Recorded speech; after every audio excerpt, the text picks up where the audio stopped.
Hello everyone, welcome to CSC now current affair series. आज हम 28 Feb जो कि आपका मंथ एंड है, 2 महीने आज फाइनली फिनिश हो गए आपके। सो 28 फेब के करंट अफेयर डिस्कस करेंगे थ्रू एमसीक्यू। आज के न्यूज़पेपर में बहुत ज़्यादा न्यूज़ थी नहीं। Okay, so we have taken a news from PIB and all. So इसी तरीके से आपको ध्यान रखना है कि हर दिन का न्यूज़पेपर बहुत इंपॉर्टेंट नहीं है। तो ऐसा नहीं कि हर दिन के न्यूज़पेपर में आपको 1.5 घंटा लगेगा। किसी दिन आपका 20 मिनट में न्यूज़पेपर खत्म होगा, किसी दिन 30-35 मिनट में। 30 to 40 मिनट्स आप लगाइए न्यूज़पेपर पे। इनफैक्ट प्रीलिम्स के लिए 30 minutes is more than enough. और साथ ही साथ डेली के 6 से 8 एमसीक्यूज आप हमारे करते चलिए। Rest assured majority of the current affairs के क्वेश्चन है आपके कवर हो जाएंगे। मेजोरिटी ऑफ द टॉपिक जो है इन्हीं चीजों से क्वेश्चन आगे पूछे जाएंगे। Okay, first question for the day काफी न्यूज में है, आपने कंट्रोवर्सी भी सुनी होगी, डिस्चार्ज एक्यूटल एंड ऑल क्या डिफरेंस है, तो इंपॉर्टेंट है ये। So first question, consider the following statement, an order of acquittal attracts protection against double jeopardy under Article 22 of the Constitution। 20 का क्लॉज 2 जो है आपका, उसके अंदर जो है डबल जेपार्डी से बचाता है ये। Then second option, a discharge order automatically bars re investigation of the case, कि अगर आपको डिस्चार्ज कर दिया गया है तो उसमें दोबारा री इन्वेस्टिगेशन हो ही नहीं सकता। And third option, acquittal may be appealed by the state under certain condition, कि कुछ कंडीशन में अगर एक्विट भी हो गए तब भी आपके खिलाफ अपील किया जा सकता है। So pause the video and mark the answer. थोड़ा सा मॉडरेट या डिफिकल्ट क्वेश्चन आप कह सकते हैं। Okay, so the right answer for this is आपका जो ए ऑप्शन है, दैट इज 1 and 3। पहला आपका सही है कि अगर आपको एक्विट कर दिया गया है, ओके, आपको एक्विट कर दिया गया है तो आप डबल जेपार्डी, मतलब सेम ही चीज के लिए दोबारा आपको ट्रायल में ले जाना, सेम चीज के लिए दोबारा प्रोसिक्यूट करना और आपके खिलाफ एक्शन लेना, वो चीज से आप बच जाओगे, डबल जेपार्डी बच जाओगे अगर आपको एक्विट कर दिया गया, कोर्ट ने बोल दिया कि this person is equity. But आपको ध्यान ये रखना है कि ये चीज जो है ना, एक्विटल कब होता है? Post trial. पूरा ट्रायल आपके खिलाफ होता है, मान लो प्रोसिक्यूशन और आपके डिफेंस वाले लॉयर वगैरह सब आएंगे, कोर्ट में केस होगा, उसके बाद फाइनली सब कुछ एविडेंस वगैरह प्रेजेंट करने के बाद एक्विटल होता है। डिस्चार्ज जो होता है उससे पहले, डिस्चार्ज जो है ना, ये होता है प्री ट्रायल वाली चीज। ट्रायल स्टार्ट नहीं हुआ उसके पहले ही आपको डिस्चार्ज कर दिया जाता है, अगर मान लो एब्सर्ड लॉजिक वगैरह दिया है या एविडेंस वगैरह कुछ है ही नहीं, या जज ने बोला कुछ आपने सही से सिस्टमेटिकली चीजें की ही नहीं है, क्या डिस्चार्ज ऑर्डर ऑटोमेटिकली बाहर से इन्वेस्टिगेशन। लेकिन क्या इसका मतलब ये हुआ अगर आपको डिस्चार्ज कर दिया तो आपको दोबारा हम ट्राई नहीं कर सकते? नहीं। अगर बाद में मान लीजिए और नए इन्वेस्टिगेशन मतलब एविडेंस वगैरह आए, या फिर आपको पूरा का पूरा री इन्वेस्टिगेशन की लगा कि फेयर इन्वेस्टिगेशन हुआ ही नहीं है, सिस्टमेटिक फेलियर रहा है पूरा पूरा, तो उस केस में इन्वेस्टिगेट किया जा सकता है ऑटोमेटिकली, आप बच नहीं जाओगे री इन्वेस्टिगेशन से। Second option incorrect. Now third option, अब एक्विटल के केस में जब पूरा आपका इन्वेस्टिगेशन हो गया, कोर्ट केस लड़ लिया, उसके बाद एक्विटल आपको मिल गया कि आप ठीक है, इनोसेंट है, लेकिन क्या तब भी आपके खिलाफ अपील हो सकता है? तो बिल्कुल, कुछ केसेस में अपील हो सकता है, ऐसा नहीं कि अपील से आप बच जाओगे। सो 1 and 3 इज करेक्ट। आर्टिकल 20 और उसका पार्ट 2 जो समझ गए आप, ये डबल जेपार्डी से हमें प्रोटेक्शन देता है। सिमिलरली जो भारतीय नागरिक सुरक्षा संहिता है, बीएनएसएस, जो पहले सीआरपीसी था, उसके जो प्रोविजंस हैं कुछ, वो भी आपको डबल जेपार्डी से बचाते हैं। ओके, तो होपफुली ये चीज क्लियर है आपको। Now this one is correct. अब एक बात आप लोग ध्यान रखिएगा कि डबल जेपार्डी का प्रोटेक्शन जो है ना, जो डबल जेपार्डी की दोबारा आपको नहीं करना, वो डिपार्टमेंटल प्रोसीडिंग के केस में नहीं होती है। जैसे मान लो आपको कोर्ट में सजा मिल रही है, तो क्या सेम सजा डिपार्टमेंटल में मिल सकती? तो डिपार्टमेंटल इंक्वायरी में आपको डबल जेपार्डी से नहीं बचा सकते, वहां पे दोबारा आपको एक्शन लिया जा सकता है। देन सिविल लाइबिलिटी वाली चीज, जो सिविल केसेस वाली चीज होती है, उस केस में आपके खिलाफ चल सकता है, तो वहां डबल जेपार्डी से आप नहीं बचते हो। इंपॉर्टेंट फैक्ट्स हैं, लास्ट के साल 2 साल से जेल वगैरह से क्वेश्चन पूछ रहे हैं UPSC. Now coming to question number 2, with reference to certification of films in India, consider the following statement। तो तीन स्टेटमेंट है आपके पास। पहला, films are certified under the Cinematograph Act 1952। Second, the Central Board of Film Certification CBFC functions under the Ministry of Information and Broadcasting। Third, once a film is certified by the CBFC, courts cannot review the certification। So please pause and mark your answer। ठीक है, तो पहला आपका सही है statement. जो cinematograph act 1952 है उसके अंदर ही सर्टिफिकेशन मिलता है, और जनरली चार कैटेगरी में सर्टिफिकेशन मिलता है। You means universal for everyone, U A means parental guidance, right, A means adults only, and S is a restricted category, for example doctor हो गया, कोई प्रोफेशनल हो गया, तो उसके लिए होता है। Second statement, the CBFC functions under the ministry of information and broadcasting, ये भी सही है।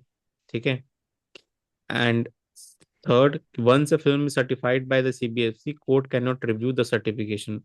ये एक्चुअली गलत है।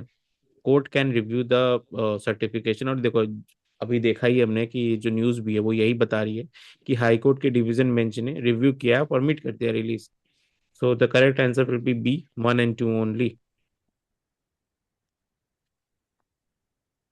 And third question, which of the following developments indicate judicialization of international relation? जैसा आपको पता होगा कश्मीर वाला इशू था, या इसराइल पैलेस्टीन वाला इशू है, मल्टीपल इशू जिस तरह के जो हैं, तो कह रहे हैं इनमें से कौन सी चीजें आपको ये दिखाती हैं कि जुडिशलाइजेशन हो रहा है इंटरनेशनल रिलेशंस का?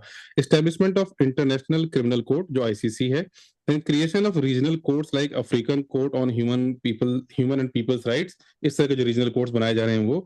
Then third option is increasing number of dispute settlement panels under WTO, कि डब्ल्यूटीओ के अंदर जो है डिस्प्यूट सेटलमेंट के जो मैकेनिज्म बनाए जा रहे हैं वो। तो इन तीनों को आप ऑब्जर्व कीजिए, पॉज द वीडियो और मार्क द आंसर। तो the right answer for this is all three are correct. ठीक है, आईसीसी बनाया, इंटरनेशनल कोर्ट बना दिया, तो इंटरनेशनल मान लो कोई क्राइम हुआ है तो उसका ट्राई ये करेगा, तो जुडिशलाइजेशन हो गया। देन रीजनल कोर्ट, अब रीजनल कोर्ट का मल्टीपल कंट्रीज, जैसे अफ्रीकन कोर्ट है मान लो, तो अफ्रीका के जो कंट्रीज है उन पे अप्लाई होगा, अगेन जुडिशलाइजेशन हो गया। Then increasing number of dispute, अब डिस्प्यूट सेटलमेंट डब्ल्यूटीओ में जो हो रहा है वो नेशनल मल्टीपल कंट्रीज आ रही है, जैसे मान लो इंडिया है, यूएसए के बीच में कोई केस चल रहा है, इंडिया चाइना के बीच में कोई केस चल रहा है, तो डिस्प्यूट रेजोल्यूशन। तो आपस में ना करके क्या हो रहा है कि थोड़ा एक मैकेनिज्म है जो डिस्प्यूट रेजोल्यूशन वाली चीज है, या कोई मान लो कोर्ट है वो आपका वर्डिक्ट दे रहा है, तो इसीलिए क्या हो गया, वो जुडिशलाइजेशन हो गया, कि हम आपस में डिस्कशन ना करके या परसुएशन से चीज नहीं कर पा रहे, डिप्लोमेसी नहीं कर पा रहे, किसी थर्ड पार्टी, किसी थर्ड बॉडी को हम अलाउ कर रहे हैं कि वो एक हमें वर्डिक्ट दें, आर्बिट्रेशन टाइप का दें, और तब उनसे हम माने। अब एग्जांपल जैसे में क्या आ जाता है, जैसे और क्या है, इंटरनेशनल कोर्ट ऑफ जस्टिस है, investor state dispute settlement tribunals हैं, इस तरह की चीजें हैं, जैसे इंटरनेशनल कोर्ट ऑफ जस्टिस और आईसीसी स्पेशली इंपॉर्टेंट है। ओके, तो ये सब आप जरूर देखना, आईसीसी, आईसीसी एंड आईसीजे, इतने वॉर वगैरह चल रहे हैं तो वॉर क्राइम वगैरह की वजह से इंपॉर्टेंट रहेगा इस साल। Now coming to question number 4, with reference to LCH Prachand, consider the following statement. तो तीन स्टेटमेंट आपके पास। It is India's first indigenously designed dedicated attack helicopter. Second, it is capable of operating at altitudes above 15,000 meters. Third, it has been developed jointly by DRDO and ISRO. ठीक है, so please pause and mark your answer. देखो, पहला statement ये कह रहा है कि it is India's first indigenously designed dedicated attack helicopter, that is correct. ठीक है, तो ये सही है। Second, it is capable of operating at altitude above 15,000 meters, ये जो है ये गलत स्टेटमेंट है। ये 5,000 मीटर तक ऑपरेट करता है, और एच ए एल ने इसको बनाया है, तो थर्ड स्टेटमेंट भी गलत है आपका। डीआरडीओ और इसरो ने नहीं, इसरो का काम जो है स्पेस सैटेलाइट इन सब चीज़ों से रिलेटेड है, ये जो है डिफेंस अटैक हेलीकॉप्टर एयरक्राफ्ट नहीं बनाता है। तो एचएएल ने बनाया, एचएएल ने इसके साथ साथ तेजस भी बनाया, और तेजस क्रैश हुआ था रिसेंटली, जिसके कारण एयरफोर्स ने ग्राउंड कर दिए हैं तेजस के बहुत सारे फाइटर प्लेन। तो वो इम्पोर्टेंट है, न्यूज़ में आपको पता होना चाहिए। तो करेक्ट आंसर क्या हो जाएगा, B, 1 only. And fifth question, with reference to meningococcal disease, okay, meningococcal disease, consider the following statement. Science tech का क्वेश्चन है, इंपॉर्टेंट क्वेश्चन है। It is caused by a virus transmitted through mosquito bites. कह रहे mosquito bite होता है, और क्या virus होता है, उस वायरस के थ्रू ये स्प्रेड होता है। Okay, then second option is it can lead to meningitis and as well as septicemia or septicemia, whatever is pronounced, आप लोग चेक कर लेना। Now third option is it spread through respiratory droplets and close contact, जो sneezing वगैरह छींकना वगैरह होता है उसके थ्रू करा ड्रॉपलेट्स के थ्रू स्प्रेड होता है ये। Okay, pause the video, mark the answer. Again disease से रिलेटेड क्वेश्चन है, साइंस टाइप क्वेश्चन, तो इंपॉर्टेंट है। तो the right answer for this is कि ये सही है कि रेस्पिरेटरी डिजीज, मतलब सॉरी, रेस्पिरेटरी जो ड्रॉपलेट्स वगैरह होते हैं छींकने वगैरह से, क्लोज कॉन्टैक्ट आने से ये स्प्रेड होता है। Third one is correct. Second is also correct कि it leads to meningitis as well as septicaemia. इसमें क्या होता है कि जो आपका ब्लड इन्फेक्शन है, ब्लड स्ट्रीम में जो इन्फेक्शन है वो वाली, इसका वर्जन कह लो आप। ठीक है, तो ब्लड स्ट्रीम इन्फेक्शन की बात है इसमें। ओके, अब मेनिंजाइटिस में क्या होता है, इन्फ्लेमेशन ऑफ मेम्ब्रेन्स, जो आपका ब्रेन और स्पाइनल कॉर्ड है ना, जो रीढ़ की हड्डी वाली चीज जो है, तो ब्रेन और आपके स्पाइनल कॉर्ड का जो मेम्ब्रेन कवर करता है उसका इन्फ्लेमेशन वाली चीज आ जाती है। तो सेकंड इज ऑल्सो करेक्ट। जो फर्स्ट वन है आपका ये इनकरेक्ट है। यहाँ पे यूपीएससी गेम खेल सकता है आपके साथ, हमेशा ऐसा होता है। ये वायरस से नहीं होता, ये वायरल नहीं है, ये क्या है, बैक्टीरियल डिजीज है, बैक्टीरिया से ये स्प्रेड होता है। तो ये आपका इंपॉर्टेंट है, इसका नाम है नेसेरिया मेनिंगिटाइटिस। ठीक है, not a virus, it's a bacteria. Okay, और आपका रेस्पिरेटरी लोड चीज के लिए आपने एक चीज आपके से ध्यान रखना, जैसे कई बार पूछ देता है ये वैक्सीन है या नहीं है। ठीक है, तो वैक्सीन इसके लिए बनी हुई है, वैक्सीन जो है ये अवेलेबल है इसका। और इसमें क्या है, इसमें ऑनसेट सिम्टम्स वगैरह क्या है? फीवर हो गया, नेक का स्टिफनेस हो गया, रैशेज हो गए, शॉक हो गया, कुछ केसेस में ऐसा होता है। ठीक है, सो ऑन दैट नोट इसका जो होगा आपका C 2 and 3। Now coming to question number 6, ये बहुत इंपॉर्टेंट है, न्यूज में है आपका। अफगानिस्तान एंड पाकिस्तान के बीच में कॉन्फ्लिक्ट स्टार्ट हुआ है। सिमिलरली ईरान का यूएस इसराइल के साथ कॉन्फ्लिक्ट है, जो हमने आइडेंटिफाई भी किया था कि that is very important this year. ये होल जो middle east, Iran, Israel, Afghanistan, ये सारे चीजें, आपका जो पर्शियन गल्फ है, ये आपके मैपिंग के लिए इंपॉर्टेंट है। तो with reference to Durand line, consider the following statement. तीन स्टेटमेंट है आपके पास।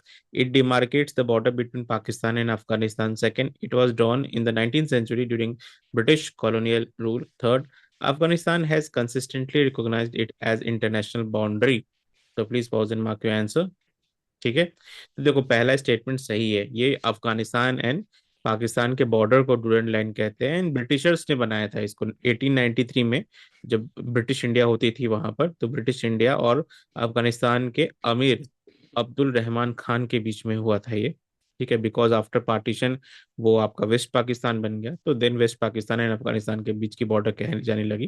तो फर्स्ट एंड सेकंड सही है। Third is wrong, because Afghanistan का जो तालिबान है, जो अभी उसका प्रेसिडेंट रूल कर रहा है, उसने कभी रिकॉग्नाइज किया ही नहीं, अफगानिस्तान ने कभी रिकॉग्नाइज किया ही नहीं है। They say that the land outside the Durand line, जो लैंड है वहां पे पाकिस्तान के हिस्से में, वो भी हमारा ही है। बिकॉज हेरिड काफी टाइम से, काफी सालों से, सदियों से हमारे ही कबीले के लोग रहते हैं वहां पे। सो दे नेवर रिकॉग्नाइज दैट। तो 1 and 2 is the correct answer. A is the correct answer. So on that note, thank you everyone. Do like, share, and subscribe.